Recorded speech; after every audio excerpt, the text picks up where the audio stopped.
wag literally sa laro kanina. And actually, Jaskro pa yung kalaban nila nun. And nakita naman natin, Ogran is hindi pa rin pwede maliitin. And we have sa tropa natin inside na judgeable naman gagamit ng kanyang Dolya. Medyo takalan tayo, no? Di na nila nilabas yung Arlie. So yung Arlie yung yung Shangguan. So Dri ay gagamit pa rin ng kanyang Arlie. So alam naman natin, expertise. Syempre mas comfort ka diyan, pinili na kagad nila. And Koneko naman ay gagamit ng kanyang alin. Naku, Makuna Chito. And si Tropang Globe ay magamit ng kanyang Dr. Vian. The heal is real, mga kaibigan. May alin ka na, mayroon ka pang Ogran, may kasama pang Dr. Vian. Tadta rin ng heal, mga kaibigan, ang mangyari. And Hadishi ay hindi rin na mapapatalo dito dahil naglabas siya ng kanyang Yuan. And Dolya dito. The Hospital Gaming, mga kaibigan. Labanan po ng hospital ang mangyayari sa magkabilang team dito. So, this time naman, magbaban sila ng Marco Polo dito sa side ng ating MVP. So, nakikita nyo guys, yung mga pilian nila dito is grabe katitindi. Heal versus heal. Sustain versus sustain ang magiging laban dito. So, ayan na. Nirespeto ang isang Angela. So, Virgosa ay napakagabi kasi mag-Angela. Sabi nila, ang hirap abutin nitong Angela to. Alisin na lang natin guys dahil Virgosa, sobrang galing pong posisyon nito gamit ang kanyang Angela. So, Zhangfei naman ang aalis nila dito ng side ng ating MVP. And yung magiging last ban. So, Mai Shiranui ang ila-last ban ng ating Confide. So, syempre, Mai Shiranui meron talagang snowball potential to. So, Virgosa, ang ilalabas dito na hero. So, wala pa naman. Gumamit sila ng Lee Sin dito. Skinnying with the Lee Sin dito ang pipiliin. Ayan, so sa mga tropa natin dyan sa Comsec, so pasensya na sa mga hindi ko nababasa basta kasi focus na tayo sa ating shoutcasting. Shoutout sa ating 48 million viewers. So, tuloy tayo. So, si tropang Super Kero ay gagamit ng kanyang Liang and Kane. Gagamit ng kanyang Fang ba? Ang lalabas niya? Fang? Actually, kung gagamit siya ng Fang dito, ay not bad rin naman dahil talaga masakit naman din to. At kayang tumastas talaga ng mga magiging katapat niya.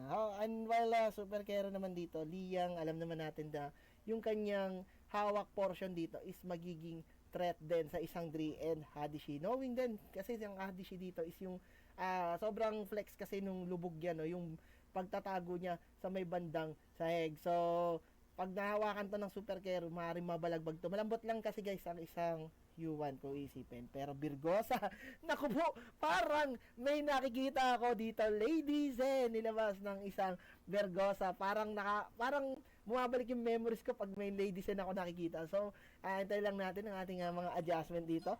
And papasok na tayo sa ating loading. Ay, idol. Nakita ko yun. So, ito, pakilala lang natin ulit sila. Sa ating side ng Confide, Sentinel, we have Shani sa kanyang Ogran, Koneko sa kanyang Alain, Globe sa kanyang Dr. Bian, Kane sa kanyang Fang, and Super Kero sa kanyang Liang. We have naman sa ating side ng MVP, we have Judgeable sa kanyang Dolya, Dri sa kanyang Arlie, Hadishi sa kanyang Yuan, Skinny Ying sa kanyang Lizin, and Virgosa sa kanyang Lady Sen. Parang may nakikita ako sa bandang Comsec kung bakit mainit. Ito yung sinasabi natin, the Lady Zen, mga kaibigan. So, hindi ko naman siya parang totally na-highlight, pero may naalala lang ako. So, eto, ay sisimulan na natin guys, yung ating game number 2 para sa ating best of 3 series ng ating magkabilang grupo. So, lamang po yung MVP natin guys And kailangan makabawi ng ating Confide Sentinel para syempre magkaroon tayo ng game number 3. So, ito na mga kaibigan. Layo lang natin mga kaibigan. So, yeah.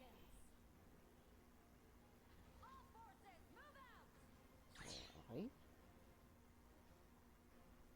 Okay, so mabalik ulit tayo sa ating mid lane mga kaibigan. Syempre, sa ngayon para wala naman tayong nakikitang or naaamoy na magiging bagong rotation sa magkabilang side. So, kamang clearing lang muna yung ating mga magtotropa and malalaman natin kung paano yung magiging sunod na plano dito. And tingnan natin sa positioning na isang Virginia and Judgeable. Teka muna, Virginia or Virgoso? Sorry, dito sa ating yung ating mga baboy raw medyo nalimutan natin ni Virgoso na mag-ano sila, mag-invade sila ng baboy ramo dito, no? Nakikita ko na yung position ng Judgeable kanina, umaangat na eh. Tapos matatas ang isang Vergosa, so medyo nadali ng konti yung ating pagkuha doon. So, at least kahit pa paano, nakakuha pa rin naman nila yung ating baboy ramo doon. So, kabilaan din sila, ganun din naman ginawa ni Globe and Super Kero dito. Sa bandang baba naman, wala pa naman harasan dito. So, bandang taas naman ay safe na safe ang ating magtropa dito, Kaneko. Binabalat si Skinny King, so wala pa rin naman. So, ito na ang ating side dito. Yung mga jungler natin umiikot-ikot na and hindi pa natin alam kung saan magmumula itong mga jungler na ito. So, ito, 1 minute and 30 seconds. Pero eto na, si Tropang Shani nagwawala na naman dito yung kanyang Ogran. Nagdadadabog na naman pero wala naman din. Wala pa naman siya mapapatay. So, kumuha lang siya ng konti objective dito. Ito na si Judgeable, lumalangoy-langoy pa yun. Pero eto na, si Tropang Adishi pumasok dito with the ultimate. Mukhang puputok ang isang hero dito, yung tropa mong Leo. Adishi, medyo maatras lang siya. Muntik na lang abutin yung kanyang threshold. Pero syempre, grabe rin naman kasi yung heal na magmumula sa kabilang side. So, apat ay mag-out lang muna. So, naka-first blood si Tropang dito. Naka-first blood yung ating U1 and ang casualty si Super Kero pa. So, balik lang muna sila sa lane and syempre, tamang respetuhan pa rin ang magiging kaganapan. So, wala pa naman tayo pero si Super Kero dahil nga sa nangyari, actually, hindi pa rin naman, ganun pa rin naman si Judgeable. Yung level ng Super Kero dito, hindi pa niya magagayat na maganda. Kaya, ang nangyari dito ay papatayin siya ng side ng ating MVP. So, medyo mahirap talaga mag-skill kaagad ng isang Liang sa isang sa pagiging support at napakalaking bagay kung meron na siyang panghawak, pero this time dahil nga wala pa siyang panghawak, talagang inabuso muna to ng side ng ating MVP. Hadishi naman dito sa bandang mid lane, kinukulit si Tropang Globe dito nagkakaroon ng stackan sa bandang ulo, napakataas na ng healing potential ng isang Globe, 5 times 5 na dito, pero merong pag-stun coming from this ladies and pero hindi naman siya mapapatay dahil dun sa heal na meron ng isang Dr. Bian. So, teka lang muna. Update bandang gilid, nagkita si Globe muna yung gusto na nakita dahil napakalamat, pero gusto nila si Tropang Shani, medyo kaya wala yata nila ng positioning o yung pagpatay ng mga hero, kaya si Shani ay magiging dominating dun sa ating nangyaring clash dito and mapapatay din ang ating U1 Tanggal din ng 3 members dito ng MVP. So parang ito na naman, the comms issues coming from the side of our yung side ng MVP natin, 3 yung namatay sa kanila dahil nag-realize sila ng focusin. If ever sana pinokus nila yung isang Dr. Bian and tsaka sila sumunod sa isang Ogran, baka naging iba ang istorya dito. So yung ating mid lane naman ay medyo pinapapula ng side ng ating Shani and yung marksman, si Pang. So malaking bagay din kasi kung unahin talaga yung mid lane at alam nyo naman na kapag basag na yung mid lane, yung rotation din kasi is magiging maluwag na para sa side nila. So 3 seconds, 2 seconds sa ating yung ating mga objective dito. So Tyrant and Overlord ay lumabas na sa laro. So, tignan na natin kung ano ay magiging plano nila dito. So, Judgeable, mabibision to 3 members dito. Binato ng ice cream. Hinawakan ng mga kaibigan. Ito yung sinasabi natin, may palo pang kasama, mayroon pang bakod ni Foreman. Ito si Tropang Judgeable dito ay hindi naman mapapatay ang Dre. Ganon din naman na sitwasyon. Yung ating Shani naman dito, dumiretso na sa kanyang objective dito. Yung Tyrant, minatahan na kagad yung kanyang Dragon. Uy, mayroon naman bakod ni Foreman Hadishi. Kasabit dito. Yung ating side dito ng ating Azul. Mukhang makakuha ng isang U1 with a steal. Coming from this U1 with a crucial tip pa nga sa isang side doon, and patay ang ating Dr. Bian. Si Shani rin, sasama na rin. So maganda yung pagpatay dito ng side ng ating ng MVP. 3 ang makukuha nila dito without casualties plus a Tyrant kill pa nga. So makakalamang sila ng 1k gold. May kasama pa yatang Torre na makukuha nila dito sa bandang mid lane at nag-level farm na nga yung ating Skinny para lamang mabasag yung Torre dito sa bandang mid lane. Baba at pinapasok na dito U1, pinapagalitan si Tropang Pang. Sabi niya dito hindi ka pwedeng tumambay dyan. So ganun yung ginagawa dito ng Hadishi. Napaka-aggressive talaga ng isang U1 kapag alam niyang snowball sila. So ginagamitan niya na ng technique. Teka lang muna yung top lane na natin. Mayaman natin tignan yung bandang baba. Pero yung top lane gumamit na ng ulti ang isang lane and wala naman magiging casualty pa. Yung baba naman natin, so safe na. Push na yan ng ating side ng MVP. So, ayan kaibigan, mayroon pa rin namang Overlord dito na pwede pa lang. Teka lang muna, may nahawakan dito. Yung Lizzie na nahawakan na isang Liang and tanggal siya ng isang Dr. Bian. Tinatlo mga kaibigan. and talagang hindi gagalaw yun. So, apat dito. Makikita ng ating Dolya ang side dito. Oy, tingnan naman, Dre, medyo pumapalo. Napakasakit ang kanyang palo gamit ang kanyang frenzy. Pero yung ating alin dito, pumapalo. May kasama pang ulti. Boom! Mukhang asa na yung parang tropa natin yung ating payo. Makakapatay pa. Si tropang Dr. Nakapatay yung Dr. Bian. Bandang gilid naman ay nagkakagulo na mga kaibigan. Tatlo pa mamamatay sa ating red side. Grabe naman yung pinapakita ng ating blue. Yung hiwalayan portion ng mga clash dito. And, talaga namang nakalamang pa dito bigla yung ating Azul sa nangyari. Dr. Bian lang mapatay na sa kanila and yung kanilang kuha yung Overlord. So, may push pang kasama yun kaibigan dito naman ng top lane. Oh, with a surprise ulti coming from this lane and hindi naman din magtutuloy siya ng pasok doon. So masakit na rin yung natin nakakasakit na rin yung ating Lee Sin dito. Meron na kasi siyang Spark Forge, so meron na siyang damage talaga. Pero yung alin natin, syempre micro pa rin naman may kunat. Pero yun ang sinasabi natin, hinawakan kagad na isang liyang dito. Walang kamik-amik. And the surprise nga lang sa bad ng likod, grabe naman yun. Mukhang apat ang pupunta sa bad na itaas, pero yung ating Ogran sobrang kukunat. Yun nga lang, syempre, hindi mo mapipigilan yan. Meron tayo dito ladies and napakaganda na naman ang position. Virgo, so yung ating Hadishi ay pinapakita rin na kayang-kaya rin makipagsabayan ng kanyang jungle dito. Yung ating Yuan. So, isang binap, isang ninerf, no? So, si Ogran ninerf yan, si Yuan pinalakas naman. So, ang nangyari naman guys, ipalitan lang sila ng giging objective and konting-konti lang naman yung kalamangan ng ating red side. May 1k naman din silang gold advantage dito. Yung mga dragon, ay para sa side ng ating Sol, ulti naman kay Tropang Alain. Mukhang mapapa-out lang muna ang ating Tropang Alain doon. So, out lang din yung ating red side dito, Tropang MVP. So, ano ba, pwede na natin dito, first one mga kaibigan. So, lang muna, no, tamang lang, disiplina lang din muna magmumula dito sa ating red side. Dahil wala pa rin namang objective na mga ganap. Parang sayang din kasi kung sakaling magka-clash kagad sila. So, balik lang muna sila sa kanilang mga farming shenanigans. So, ayan mga kaibigan, and ito na. Secret lang. Oh, teka lang muna coming from this ladies na hindi naman magtutuloy dito sa ating Ogran. Parang lang, surprise lang, tamang lang, chuchuk lang, chichak lang, parang kahit papano matakot yung ating side doon. Pero syempre hindi naman matatakot ang Ogran dito. Sasamahan pa nga siya ng isang lane and yung ating Lee Sin pumapalo, sumusubok makipagkilan dito. Tanggal siya dahil mahawakan din siya ng isang liyang, pero yung ating 5 members dito ng yung ating 4 na members ng ating red team dahil nga patay na isa and tropa move Kuneto, mamamatay ba dito? Hindi naman po kang hinahabol pa ng isang judgeable dito. Yung ating Yuan naman dito, Shani, ang iiwan dito sa eksena, tanggal ang ating Shani, yung ating Ogran, susunod pa ata si tropang Globe dito, hindi naman nila papasukan dahil meron pa rin yung Tore, yung ating Globe, medyo babagsak, grabe yung kanyang heal, pero binagsakan ng ating Yelo, mukhang sasabugan ng isang Yuan dito with a killing spree coming from this Hadishi. Yung ating Tyrant ay bukas pa rin naman, pero mukhang tuloy pa rin ang laban dito. Dri, hindi pa ako tapos sa'yo, pero yung Tore, muntik-muntik si Vintali, ulti coming from this alin, binagsakan ng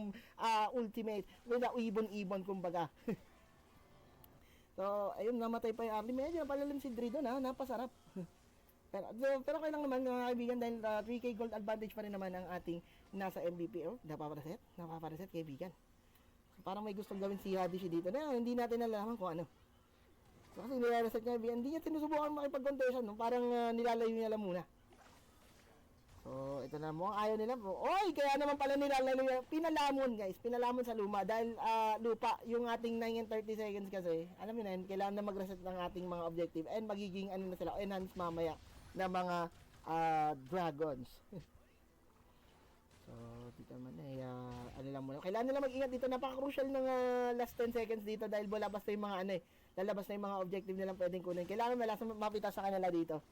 Kung mapipitas kasi isa sa kanila, so napakalakas ng advantage nung team na walang pitas. So ito na, tamang chitchan lang. And positioning wise, mukhang nakakalamang dito yung ating red.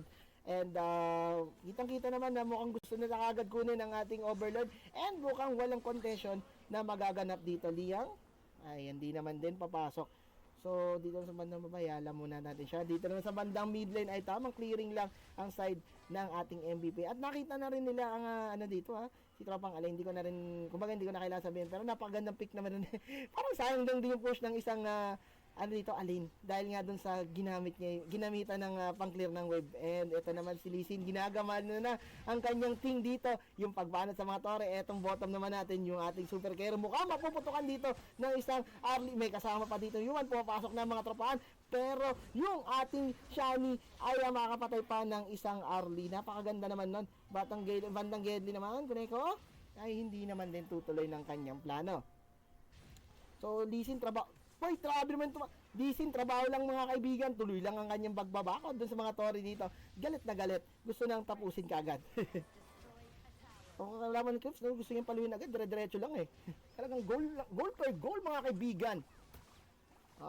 Itong ating Tori, binabasag na ng ating Hadishi. So, this time may 5k gold na ang lamang ng ating red. So, nakikita na natin, nagagrasp, no? Nahahawakan na ng side ng ating pula yung mapa. Pero, teka lang muna, Kuneko, medyo tumatapang dito. Apat ang kanyang papasukin mo. Pero, respetuhin gamit ang kanyang ultimate. Sabay out lang muna.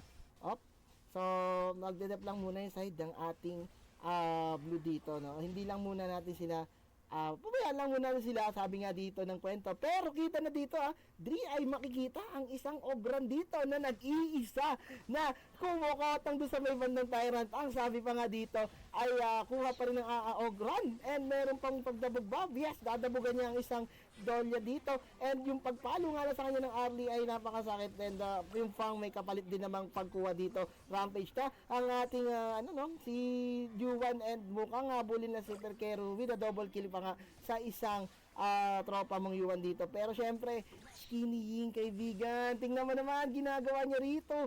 Pugak, pinapakita niya na ito ang clash lane ko.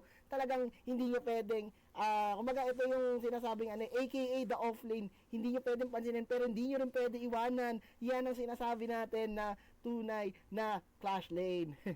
So napaano yan na sobrang threat niya na, actually sobrang panalo niya na pag dinalaw siya dito ng tropahan ng kahit na sino sa mga yan. Dahil offlane nga siya, ibig sabihin nun, yung space na binibigay sa kampi niya is sobrang effective. Grabe talaga yung Lee Sin. Naka Devil Form, naka Spark Forge, may kasamang Doomsday, meron pang yung damage nung parang kiras pare, no? Pero actually, dalawa pa nga yung pampakunat niya rito eh. Meron pa siyang intimidate dito para sa talaga makipagbakbakan. Pero yung atin ditong side, muntik na mo si Kuneko, nag-dash lang dito, muntik na. Dahil binato ng stun eh. So, gusto pang siya. Mag-develop lang muna dito ang mga tropahan ng ating side ng Confide Sentinel.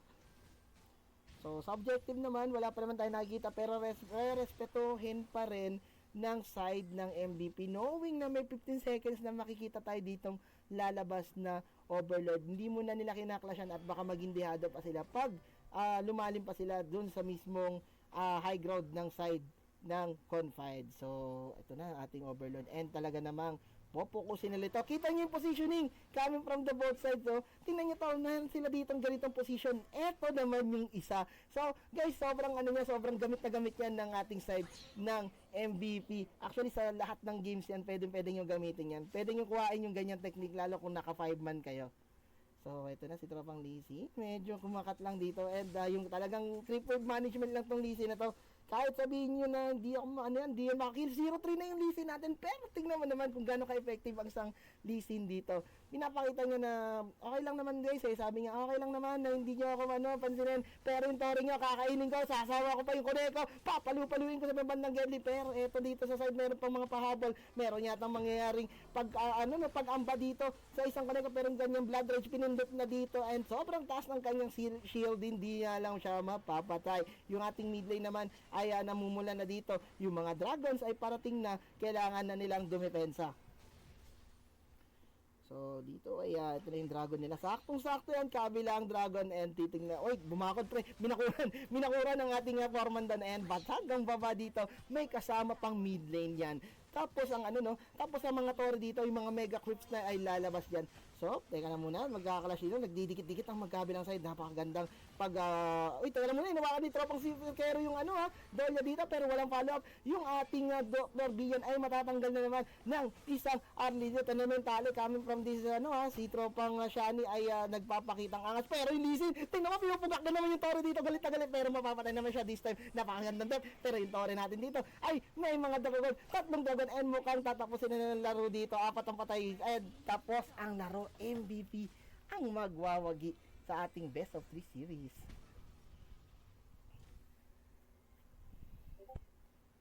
So Grabe, no? Well played na well played. And this time, si Hadishi na ang ating MVP, no? Kitang-kita naman, guys, na talagang sa kanya yung MVP na yun. Bakit kanyo? Sobrang zone, sobrang damage, sobrang initiate, sobra ka na, Hadishi. Yan. So, sakto-sakto, guys. Meron tayong susunod na laro, which is 10:30, correct? Yes, bossing. JG Celestial versus King of Kings. Uy, yun, no? JG Celestials versus King of Kings. Talaga namang, parang ano yan, ha? Main event na yun kanina. Main event na